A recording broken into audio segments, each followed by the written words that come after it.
The air in the Kremlin office on the evening of June 21st, 1941, was thick with cigar smoke and a suffocating, almost theatrical sense of calm. Joseph Stalin, a man who had built an empire on the bedrock of suspicion, paced slowly behind his heavy oak desk. He moved with the predatory grace of a bear in its own domain, utterly confident, utterly in control. Before him stood his inner circle: Molotov, Beria, Timoshenko, men who owed their lives and their power to the mind now turning over the latest, increasingly frantic intelligence reports. A German deserter, a communist named Alfred Liskow, had swum a river under fire to bring a warning. He had babbled of an imminent attack, scheduled for the early morning hours. Stalin had listened, his eyes narrowed to slits, and then waved a hand in dismissal. It was a provocation, he insisted, a transparent attempt by German generals to trick him into a premature mobilization and thus hand Hitler the excuse he needed to break their pact. The pact. The Molotov-Ribbentrop Non-Aggression Pact of August 1939 was Stalin's masterpiece, or so he believed. It had bought him time, it had carved up Poland, and it had, in his mind, brilliantly turned the capitalist powers against one another while the Soviet Union grew strong in its splendid isolation. He had laughed privately at Hitler's constant reassurances, his promises of friendship and shared interests. He saw the German Führer as a fellow cynic, a gangster, playing a continental game. Hitler was bogged down in the West, still dealing with the stubborn British. He had promised, personally, that he would never be so foolish as to fight a two-front war.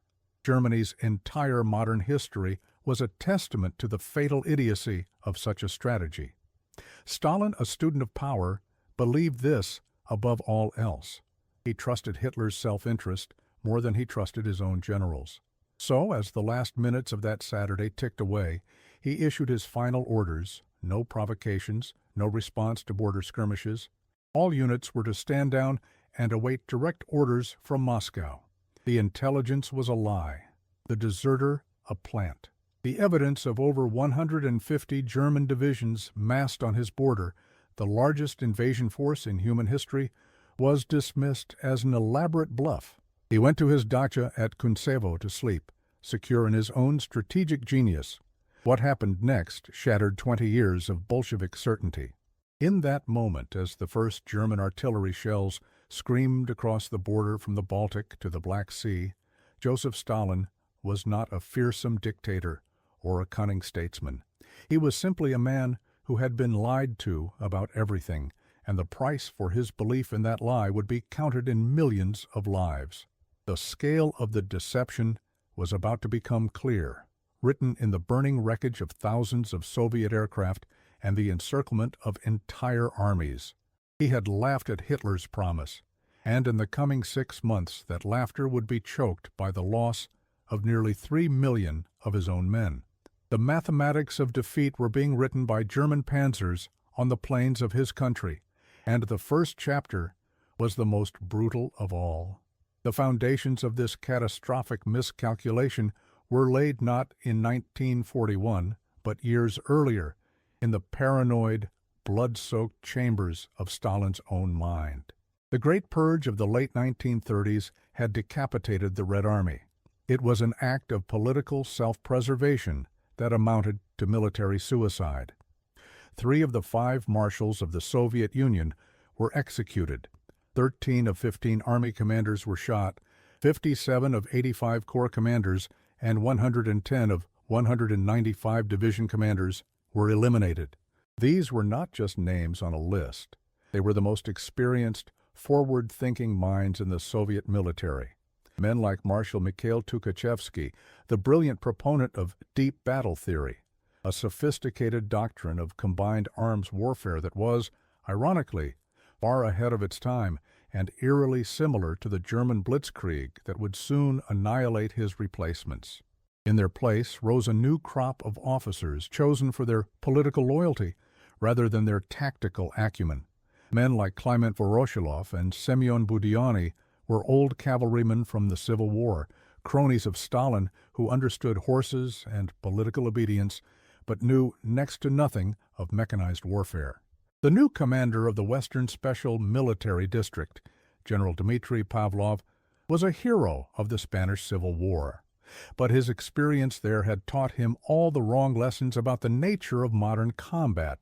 He, like Stalin, was convinced any German attack would be a slow, grinding affair, easily contained by the massive but poorly organized forces under his command. The Red Army of June 1941 was a beast of immense size and questionable strength. On paper, it was the largest army in the world. It possessed more tanks than all other nations combined, a staggering 23,000 armored vehicles. It had a vast air force with over 10,000 combat aircraft. But these numbers revealed a truth no propaganda could hide. The vast majority of those tanks were obsolete models like the T-26 and the BT series. While fast, they were thinly armored and mechanically unreliable. The newer designs, the revolutionary T-34 and KV-1, were just beginning to enter service. In the entire Western Military District, there were only 549 of these superior tanks, and most of their crews had less than 2 hours of driving experience. Their commanders had never practiced maneuvering them in large formations. Communication was abysmal. While every German panzer was equipped with a radio allowing for fluid, coordinated attacks, most Soviet tanks communicated with signal flags, a method more suited to the Napoleonic Wars. The situation in the air was even more dire. The bulk of the Soviet Air Force, the VVS, consisted of obsolete Polikarpov R-16 and I-153 fighters. These Ishak, or donkey fighters, were nimble but slow and hopelessly outclassed by the German Messerschmitt Bf-109. Soviet pilots were poorly trained, with many having fewer than 15 hours of flight time. Worse, their aircraft were concentrated on massive exposed airfields right near the border, parked wingtip to wingtip, as if on parade. It was an invitation to slaughter. The German Wehrmacht, in stark contrast, was the most professional, experienced, and technologically proficient fighting force on the planet. Fresh from victories in Poland, France, and the Balkans, its soldiers were battle-hardened and supremely confident. They operated under the doctrine of blitzkrieg, or lightning war, a symphony of violence that integrated panzer divisions, motorized infantry, tactical air support, and artillery into a seamless, fast-moving spearhead designed to pierce enemy lines, create chaos in the rear, and encircle vast formations. Their command structure was flexible, encouraging initiative at the lowest levels. They possessed superior optics, superior communications, and a corps of non-commissioned officers who were arguably the best in the world. German intelligence, the Abwehr, had provided a chillingly accurate picture of Soviet troop dispositions, while Stalin's own intelligence services, the NKVD and GRU, were paralyzed by fear. They told Stalin what he wanted to hear. Brave agents like Richard Sorge in Tokyo sent repeated specific warnings of the exact date of the invasion. These reports were filed away, dismissed by Stalin with derisive notes in the margins. German disinformation. He was more receptive to the reports that confirmed his own bias, that Hitler was merely putting on a show of force to extract political concessions. He believed the pact served Germany's interests as much as his own. Germany needed Soviet raw materials, oil from Baku, grain from Ukraine, manganese and chromium for its steel. To attack would be to kill the goose that laid the golden egg. It was, in his ruthlessly practical mind, illogical. This supreme confidence was reflected in the posture of the Red Army itself. Its deployment was offensive, not defensive. The bulk of its forces, supplies, and air power was pushed right up against the border in the newly annexed territories of eastern Poland. The so-called Stalin Line, a series of defensive fortifications further east, had been stripped of its armaments to equip new positions on the frontier that were not yet complete. It was an army poised to attack, not to defend, reflecting a deep-seated belief that any war with capitalism would be fought on enemy territory. The soldiers themselves were products of a decade of relentless propaganda. They were told the Red Army was invincible, that the workers of Germany would rise up to welcome them as liberators the moment war broke out. They believed their equipment was the best in the world. They were utterly unprepared for the psychological shock of facing an enemy who was better trained, better equipped, and better led. And so, on that warm summer evening, the two largest armies in history stood facing each other across a fragile border. One was a finely honed rapier, poised to strike. The other was a clumsy, muscle-bound giant, asleep on its feet, its head filled with dreams of its own invincibility. Stalin slept, convinced of his own genius. General Pavlov attended a play in Minsk, blissfully unaware that his entire command was hours away from annihilation. On the silent airfields of Belarus, thousands of pilots slept by their neatly parked planes, awaiting orders that would never come. The quiet before the storm was the sound of a trap being sprung, a trap that Stalin himself had helped to bait. At precisely 3:15 in the morning, on Sunday, June 22, 1941, the world exploded. For Senior Lieutenant Ivan Dobrov, a pilot with the 16th Fighter Aviation Regiment stationed near the Polish city of Lomza, the first sign of doom was not a sound, but a vibration. He was jolted from his bunk by a tremor that rattled the windows of the barracks, a deep guttural shaking of the earth itself. It was followed moments later by a sound he had never heard before, a monstrous, continuous roar that seemed to come from everywhere at once. It was the sound of thousands of German artillery pieces opening fire along an 1,800-mile front. This was not a border skirmish, this was Armageddon. He stumbled outside into the pre-dawn gloom, and the scene was one of pure chaos. The sky to the west was no longer dark, but a pulsating, hellish orange. Geysers of dirt and fire erupted across the airfield as German shells walked their way across the neat rows of I-16 fighters. What he saw defied 20 years of indoctrination. These were his nation's sentinels, the pride of the VVS, being systematically dismembered before a single pilot could even reach his cockpit. He saw men running, some still in their underclothes, cut down by shrapnel. He saw aircraft, fully fueled and armed, simply vanish in blinding flashes of light. The smell of cordite and burning gasoline filled his nostrils. Within 10 minutes, before a single Soviet fighter had managed to take off, the first wave of Luftwaffe bombers appeared overhead. He watched, helpless, as Junkers Ju-88 and Heinkel 111 bombers flew in perfect unhurried formations, unopposed by anti-aircraft fire, which had been forbidden to engage without direct orders from divisional headquarters. The phone lines were already dead. The bombers released their payloads, and the earth shook again. The destruction was methodical, precise, and absolute. This single discovery proved the war was already lost, at least for his regiment. They had been erased from existence in less than half an hour.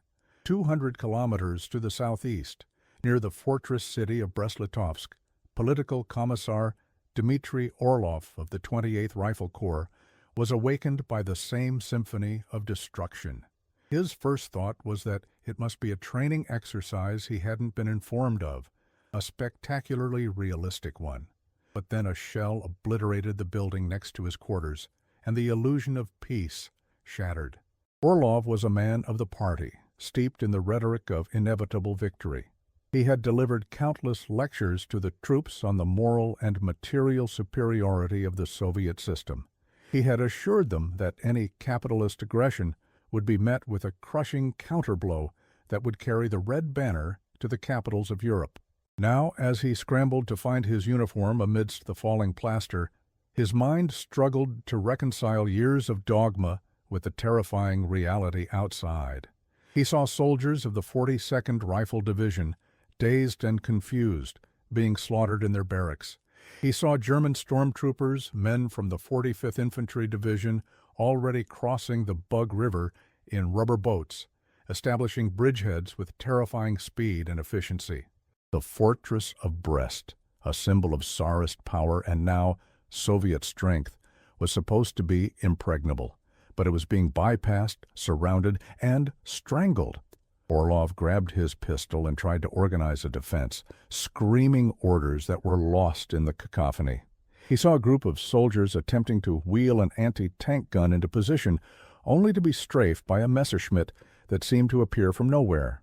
The pilot flew so low Orlov could see the yellow nose cone of his aircraft. The casual, contemptuous ease of the attack was the most shocking thing of all. This was not a battle. It was an execution. In that moment, Dmitry Orlov understood they had been lied to about everything. The enemy was not the bumbling, ideologically weak caricature from the propaganda posters. They were disciplined, ruthless, and possessed a level of coordination that seemed almost supernatural. Meanwhile, inside a BT-7 light tank of the 6th Mechanized Corps near Grodno, Sergeant Mikhail Kulikov was experiencing the blitzkrieg from the perspective of an armored fighting vehicle. His unit had been ordered to counterattack. The order itself was vague. Advance west and destroy the enemy. Which enemy? Where? No one knew. His tank, along with dozens of others, rumbled forward without infantry support, without air cover, and without any real intelligence. They were driving into a ghost war. For the first hour, they saw nothing but abandoned villages and the occasional burning Soviet truck. Then they crested a small hill. The valley below was swarming with German panzers, but they weren't the light Panzer Is and IIs that Kulikov had been told made up the bulk of the German armored force. These were Panzer IIIs and Panzer IVs, with long-barreled cannons that looked impossibly menacing. Before Kulikov's commander could even shout a fire order, a shell struck the tank in front of them. The BT-7, with its pathetically thin armor, simply disintegrated. A second shell hit the tank to their right. Kulikov watched in horror as the turret was blown clean off, landing in a field 50 yards away. Then it was their turn. A deafening clang, a flash of white-hot light, and the world turned into a nightmare of smoke and screams. A 75mm shell from a Panzer IV had pierced their frontal armor as if it were cardboard. Kulikov, miraculously unhurt but deafened, scrambled out of the escape hatch. The rest of his crew were dead. He lay in a ditch, watching the battle unfold. It was a massacre. The German tanks maneuvered with the grace of a wolf pack, communicating by radio, picking off the Soviet tanks one by one. The Soviet crews, unable to coordinate, charged blindly forward and died. The mathematics of defeat were written in burning steel. For every German tank lost, 10, maybe 15, of his comrades' tanks were brewing up, sending thick black plumes of smoke into the summer sky. He had been told his BT-7 was a cavalry tank, a swift and deadly weapon. He now saw it for what it was, a flimsy gasoline-powered coffin. The journey of discovery for these men, the pilot who had lost his plane, the commissar who had lost his faith, and the tanker who had lost his crew, was a journey into a new and terrifying reality. It was a reality where everything they had been taught was a lie. The Red Army was not invincible, the enemy was not weak, and the war would not be fought on someone else's soil. It was here, in their homeland, and it had begun with the most devastating surprise attack in the history of warfare. What they witnessed next would haunt them for decades, as the initial shock gave way to the horrifying realization that this was not just a battle, but a complete systemic collapse. The German Army Group Center, under Field Marshal Fedor von Bock, was not merely advancing, it was consuming the Soviet Western Front whole. General Pavlov, the hero of Spain, had lost complete control of his forces within 48 hours. His telephone lines to Moscow first crackled with panicked, contradictory reports, and then fell silent altogether. He had positioned the bulk of his armies, the 3rd, 4th, and 10th, in a large salient that bulged into German-occupied Poland around the city of Bialystok. It was a deployment that looked menacing on a map, but was in fact a death trap. The 2nd Panzer Group under the audacious Heinz Guderian struck from the south. The 3rd Panzer Group under the equally brilliant Hermann Hoth struck from the north. Their objective was not to engage the Red Army head-on, but to race past its flanks, deep into the Soviet rear, and meet at the capital of Belarus, Minsk.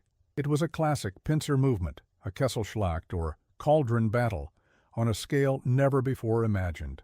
For the soldiers of the Soviet 10th Army, caught in the jaws of this trap, the world descended into chaos. Supply lines were cut instantly. Ammunition ran low, then ran out.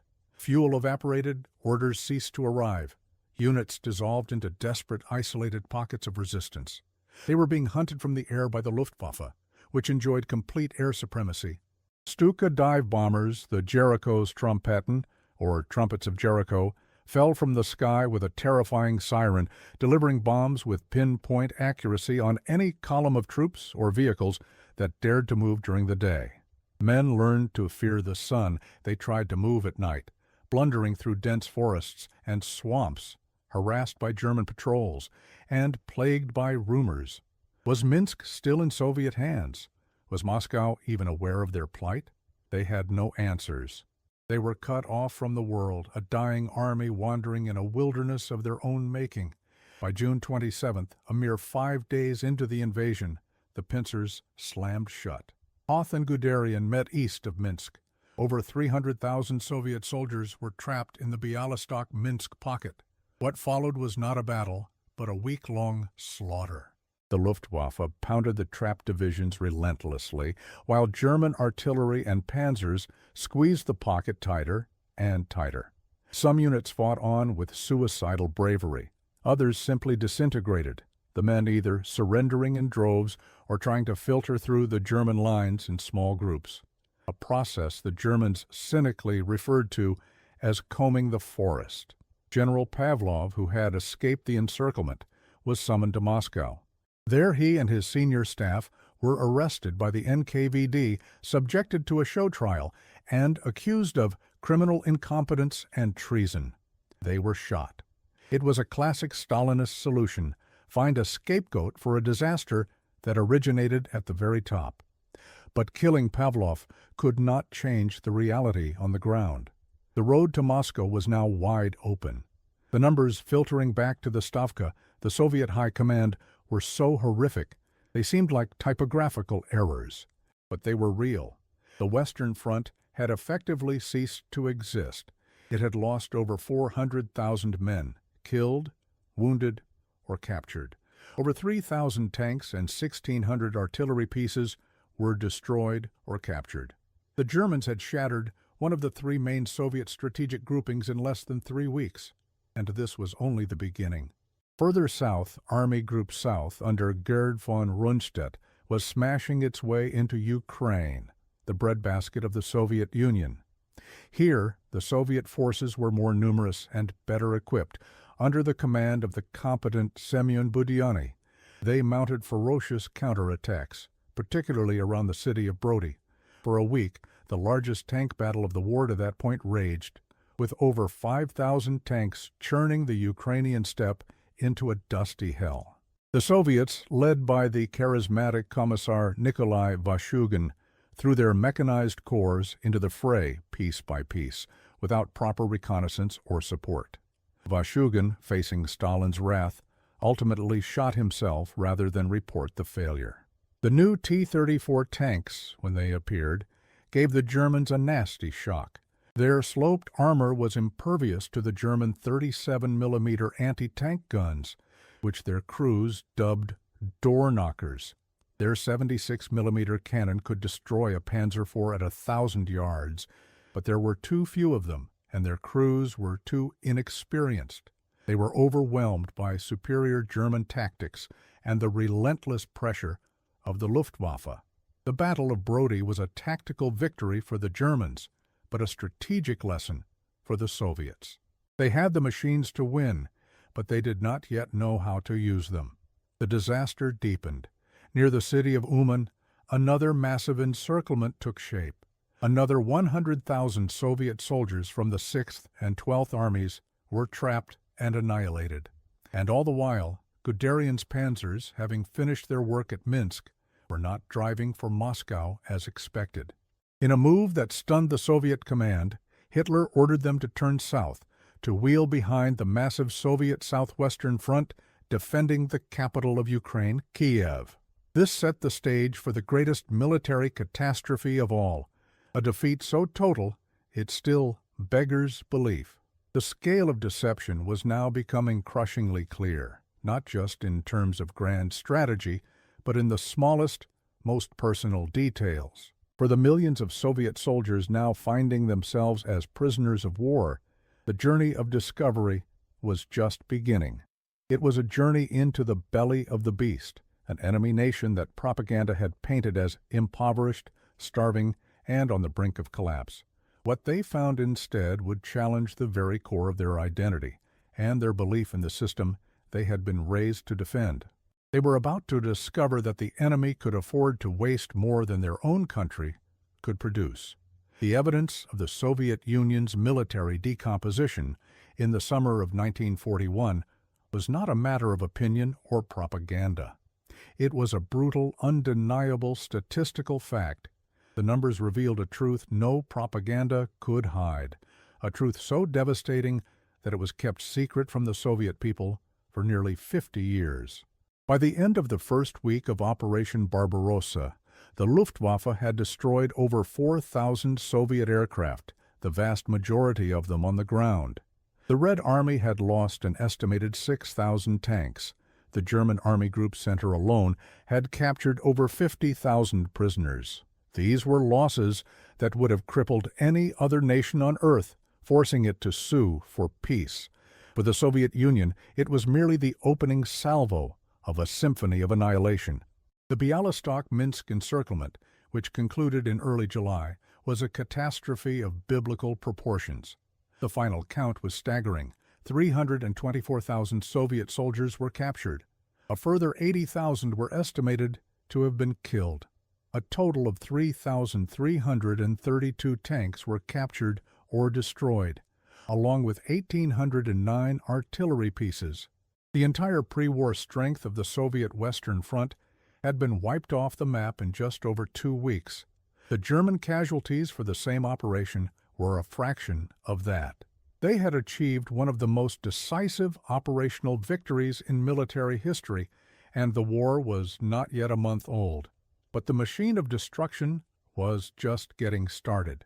As Army Group Center paused to digest its prize and prepare for the next leap towards Smolensk, the focus shifted south. The Kiev pocket would become the tomb of the Soviet Southwestern Front. Stalin, against the strenuous advice of his own generals, including Georgy Zhukov and the front commander Mikhail Kirponos, refused to allow a retreat from Kiev.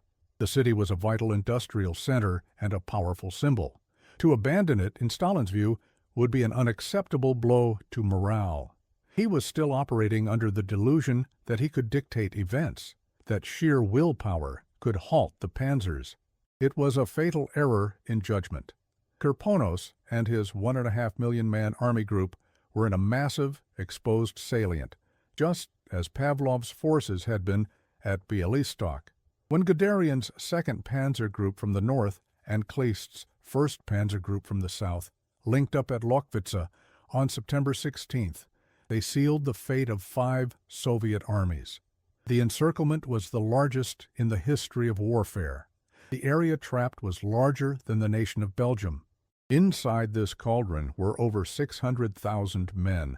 The battle, if it could be called that, raged for another 10 days. The trapped soldiers, their supplies exhausted, fought with desperate courage.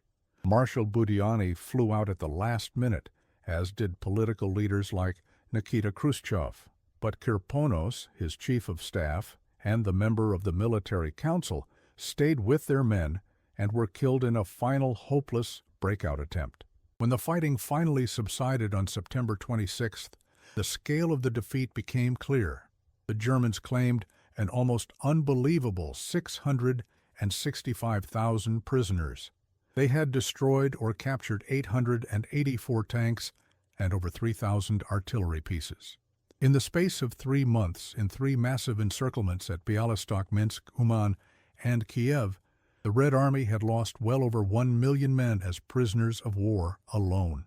The total losses, killed, wounded, and captured, since June 22nd, approached a mind-numbing 3 million. They had lost over 15,000 tanks and nearly 10,000 aircraft. It was a bloodletting on a scale unmatched in human history. To put these numbers in perspective, the total strength of the British Expeditionary Force evacuated from Dunkirk in 1940 was around 338,000 men. The Soviet Union lost that many men in the Minsk pocket alone. The United States would lose a total of 407,000 men in all theaters for the entire duration of World War II. The Soviet Union was losing that many men every few weeks. The material losses were just as devastating. The 23,000 tanks that the Red Army had possessed in June, a force that outnumbered the rest of the world combined, had been reduced to a fraction of its former strength. The pre-war Soviet Air Force had effectively ceased to exist as an organized fighting force. The Germans had conquered a territory that contained 40% of the Soviet population, produced 60% of its coal and steel, and harvested nearly half of its grain. Any rational observer, looking at these statistics in the autumn of 1941, would have concluded that the war was over. The Wehrmacht had destroyed the Red Army and conquered its most valuable territories. It seemed only a matter of time before Moscow fell and the entire Soviet edifice came crashing down. The German High Command certainly believed it. On October 3rd, Hitler declared to the German people, "I can say today, without any reservation, that the enemy in the East has been struck down and will never rise again." Propaganda Minister Joseph Goebbels wrote in his diary that the collapse of the Soviet Union was imminent. This overwhelming evidence of defeat was not just statistical, it was tangible. For the German soldiers advancing through Belarus and Ukraine, the proof was everywhere. They passed endless columns of Soviet prisoners, a river of gray-faced, defeated men shuffling westwards into captivity. The roads were littered with the burned-out husks of Soviet tanks and trucks, often destroyed by their own crews after running out of fuel. They captured vast supply dumps filled with weapons, ammunition, and equipment that had never even reached the front. This single discovery, the sheer quantity of abandoned material, proved the war was already lost for the initial Soviet armies. Their logistical system had collapsed under the first blow. The failure was systemic. It stemmed from a rigid, centralized command structure that stifled initiative, a terrorized officer corps afraid to make decisions, and a complete lack of preparedness for the speed and ferocity of blitzkrieg. The initial dispositions had been criminally negligent. The failure to heed intelligence warnings was inexplicable. The refusal to allow timely retreats from exposed positions was suicidal. It was a perfect storm of incompetence, arrogance, and paranoia, all flowing directly from the man at the top. As the first snows of the Russian winter began to fall in October, the German offensive, codenamed Operation Typhoon, was launched against Moscow itself. Another massive encirclement took place at Vyazma and Bryansk, netting another 600,000 prisoners. The road to the capital was now defended by little more than hastily assembled militia units, female anti-aircraft crews, and the raw courage of a few battered divisions rushed in from the Far East. In that moment, as German officers claimed they could see the spires of the Kremlin through their binoculars, Stalin and the Soviet Union faced the direct consequences of their summer of disaster. They had been fighting an enemy whose strategy they did not comprehend, using an army that had been systematically weakened from within for years. The price for this folly was written in the lives of 3 million men, a loss from which the Red Army would take years to recover, and a psychological scar that the Russian nation bears to this day. The mathematics of defeat were absolute, and yet, incomprehensible as it seemed, the war was not over. The true test of the Soviet system was about to begin, not on the battlefield, but in the shattered mind of its leader and the indomitable will of its people. The psychological impact of the catastrophe of 1941 cascaded from the very top of the Soviet power structure down to the lowest foot soldier. For Joseph Stalin, the architect of this disaster, the first week of the war induced a state of shock that bordered on a complete nervous breakdown. For years, he had been the ultimate arbiter of reality within the Soviet Union. His word was law, his intuition infallible. He had constructed a world where he was the wisest of leaders, the greatest of strategists. The German invasion did more than just break a treaty. It shattered the foundations of his self-perception. On June 28th, with Minsk having fallen and the entirety of the Western Front collapsing, Stalin retreated to his dacha at Kuntsevo. He disappeared from public view. For 2 days, he took no calls, issued no orders. The vast, centralized state that he had built, a state that could not function without his direct command, was left rudderless at its moment of greatest peril. When a delegation from the Politburo, led by Vyacheslav Molotov, nervously made their way to the dacha, they found a broken man. Stalin was pale, gaunt, and convinced they had come to arrest him for losing the war. "The enterprise of Lenin is lost forever," he reportedly mumbled. In that moment of profound crisis, the ruthless dictator, the man of steel, revealed a core of deep insecurity. It was only when his subordinates assured him they needed his leadership that he slowly began to emerge from his stupor. But the man who returned was changed. The arrogant confidence was gone, replaced by a cold, ruthless pragmatism. He became, out of sheer necessity, more willing to listen to his professional military commanders. He authorized the creation of the Stavka, the High Command, and began to delegate, at least to a degree, tactical and operational decisions to men like Zhukov, Timoshenko, and Shaposhnikov. He had been forced to confront his own fallibility, and the psychological transformation was profound. From this point on, his leadership would be characterized by a brutal, almost inhuman focus on results, stripped of all ideological pretense. This new terrifying pragmatism was enshrined in Order Number 270, issued on August 16th. The directive was a direct response to the mass surrenders that had characterized the first months of the war. It was a document of breathtaking cruelty. It declared that any commander or political commissar who surrendered was to be considered a malicious deserter. Their families were to be arrested. Any soldier who was captured was also branded a traitor. The order stipulated that it was the duty of every soldier to fight to the last, and if surrounded, they were to organize a partisan war in the enemy's rear. There was no provision for honorable capture. The state had officially abandoned its captured soldiers. This order marked a critical psychological shift in the Soviet war effort. It transformed the conflict into an existential struggle, where the consequences of defeat or capture were just as terrifying as facing the enemy. It was a message from Stalin to his army. You will win or you will die. There is no other option. What happened next shattered years of Bolshevik propaganda about the class solidarity of the international proletariat. The soldiers who were taken prisoner, the ones now officially branded as traitors, embarked on a psychological journey into the heart of the system they were supposed to despise. For Private Alexei Smirnov, a farm boy from near Smolensk, captured in the Vyazma pocket in October, the first revelation was the German soldier himself. He was not the starving, oppressed worker depicted in Soviet newspapers. He was well-fed, well-equipped, and moved with an air of supreme confidence. The German non-commissioned officers were tough, but professional. They seemed to possess an endless supply of cigarettes, chocolate, and canned food, luxuries Smirnov had rarely seen. As he was marched west in a vast, shuffling column of prisoners, he witnessed the sheer logistical might of the Wehrmacht. Endless convoys of Opel Blitz trucks rumbled past, carrying supplies to the front.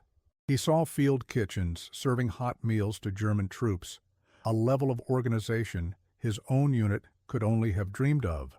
The scale of deception was becoming clear in the most mundane details. His own army had often struggled to provide one hot meal a day. The enemy seemed to have a surplus. The prisoners were herded into vast open-air transit camps, fenced off with barbed wire. Here, the conditions were horrific. Starvation and disease were rampant. The Germans were unprepared for the sheer number of captives and treated them with a murderous neglect that was part of a deliberate policy of extermination through hardship. For those who survived this initial ordeal and were transported to permanent camps in Germany, a different kind of psychological transformation began. German propaganda had for years depicted the Soviet Union as a primitive Asiatic horde, living in squalor under a brutal Jewish Bolshevik regime.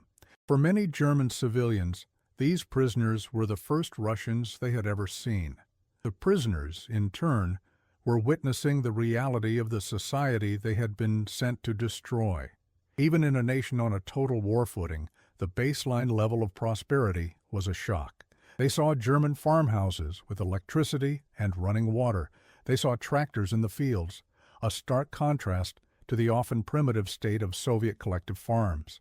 Those assigned to labor details in factories witnessed an industrial capacity that defied comprehension. They saw production lines turning out complex machinery with a speed and precision that made a mockery of the often chaotic Soviet factory system. What they witnessed would haunt them for decades. It was the casual abundance, the taken-for-granted comforts of a modern industrial society that struck the deepest blow. A captured Soviet officer writing in a secret diary described his astonishment at seeing a German guard throw away a half-eaten sandwich. For the German, it was trash. For the prisoner who was slowly starving, it represented a level of waste that was almost a sacrilege. They had been fighting an enemy who could afford to waste more than their families at home possessed. This cognitive dissonance was devastating. How could the decadent, dying capitalist system produce such wealth? How could their own superior socialist system have left them so materially impoverished and militarily unprepared? For many, the only possible conclusion was the one they had been forbidden from ever considering, that they had been profoundly and systematically deceived. The shame of believed lies became a heavy burden. Letters home, when they were allowed, were heavily censored, but the change in perspective could sometimes be read between the lines. The old revolutionary bravado was gone, replaced by a deep sense of weariness and a focus on simple survival. The ideological certainty that had sustained them had evaporated, replaced by the hard, simple truth of their own eyes. They were no longer soldiers of a world revolution. They were just men trapped in a foreign land, betrayed by their own leaders and struggling to comprehend a world that was nothing like the one they had been told existed. This was the ultimate psychological victory of the early blitzkrieg, not just the encirclement of armies, but the encirclement of minds, cutting them off from the comforting lies of propaganda and forcing them to confront a reality that was as undeniable as it was humiliating. The lasting impact of the disaster of 1941 was paradoxical. The greatest military defeat in Russian history ultimately became the crucible in which the instrument of final victory was forged. The immediate consequence was the near-total destruction of the pre-war Red Army. The millions of experienced officers and men who were killed or captured in the great encirclements of that summer and autumn represented an irreplaceable loss of human capital. The Soviet Union was forced to rebuild its military from scratch in the midst of a desperate struggle for survival. This rebuilding process, however, allowed for a ruthless form of natural selection. The incompetent cronies and political appointees who had led the army to disaster were swept away. In their place rose a new generation of commanders, men like Georgy Zhukov, Konstantin Rokossovsky, Ivan Konev, and Alexander Vasilevsky. These were officers who had survived the initial onslaught, learned the brutal lessons of blitzkrieg firsthand, and now knew the German enemy intimately. They were masters of maskirovka, the art of military deception, and they learned to wield the vast resources of the Soviet state with a proficiency and ruthlessness that eventually surpassed even their German teachers. The catastrophic equipment losses forced a radical simplification and rationalization of Soviet industry. As hundreds of factories were evacuated from Ukraine and Western Russia and relocated east of the Ural Mountains, production was focused on a few simple, effective, and mass-producible designs. The elegant complexities of pre-war tanks were abandoned in favor of the T-34 tank and the Ilyushin Il-2 Sturmovik ground attack aircraft. These weapons were not perfect, but they were good enough, and they could be produced on a scale that the Germans could never hope to match. By 1943, Soviet factories were outproducing German industry in almost every category of military hardware. The war had become a war of attrition, a contest of production, and the mathematics that had once spelled defeat now promised victory. The psychological impact on the Soviet people was equally profound. The initial shock and despair gave way to a hardened, grim determination. The sheer brutality of German occupation policy, particularly the treatment of civilians and prisoners of war, stripped away any illusions. This was not a traditional war between nations. It was, as the state now correctly portrayed it, a war of extermination. The Great Patriotic War became a unifying national myth, a struggle for the very survival of the motherland that transcended communist ideology. Stalin, the bungling strategist of 1941, successfully transformed himself into the icon of this national resistance, his image becoming synonymous with the will to fight on. For the nearly 5.5 million Soviet soldiers who were taken prisoner during the war, their fate remains one of its greatest tragedies. Branded as traitors by their own government, they were subjected to a deliberate policy of starvation and neglect by the Germans. Over 3 million of them would die in captivity, a war crime of staggering proportions. Those who survived and were liberated by the advancing Red Army in 1945 faced a final, cruel irony. Instead of a hero's welcome, they were met with suspicion. They were interrogated by the NKVD in filtration camps, and many were sentenced to long terms in the Gulag, their supposed crime that of having survived capture. Their first-hand knowledge of the world outside the Soviet Union made them politically unreliable. The final ironic observation about this history lies in the reversal of fortunes. The German Wehrmacht, the invincible fighting machine of 1941, was ultimately bled white on the vast plains of the East. It was broken by the sheer space, the brutal winters, and the endlessly regenerating manpower of the very army it had so nearly annihilated. The Red Army of 1945 that marched into Berlin was, in many ways, the qualitative successor to the Wehrmacht of 1941. It was a master of large-scale mechanized offensives, deep battle, and combined arms warfare. The student had surpassed the master, having learned its lessons in the most brutal classroom imaginable. The multi-generational effects of that first 6 months of war are still felt today. The staggering loss of life, particularly among men born between 1900 and 1923, left a permanent demographic scar on Russia, Belarus, and Ukraine. The memory of the Great Patriotic War remains a cornerstone of national identity, a source of immense pride, but also a trauma that continues to shape the region's politics and worldview. It all began on that summer night in June 1941 with one man's supreme, catastrophic misjudgment. Stalin had laughed at Hitler's promise never to fight a two-front war, believing he had secured his nation's safety through a cynical pact. He trusted his own cunning over the overwhelming evidence presented to him. The result was the near destruction of his state and the deaths of millions. The laughter died in his throat, replaced by the screams of a nation fighting for its very existence, a sound that would echo through the remainder of the 20th century.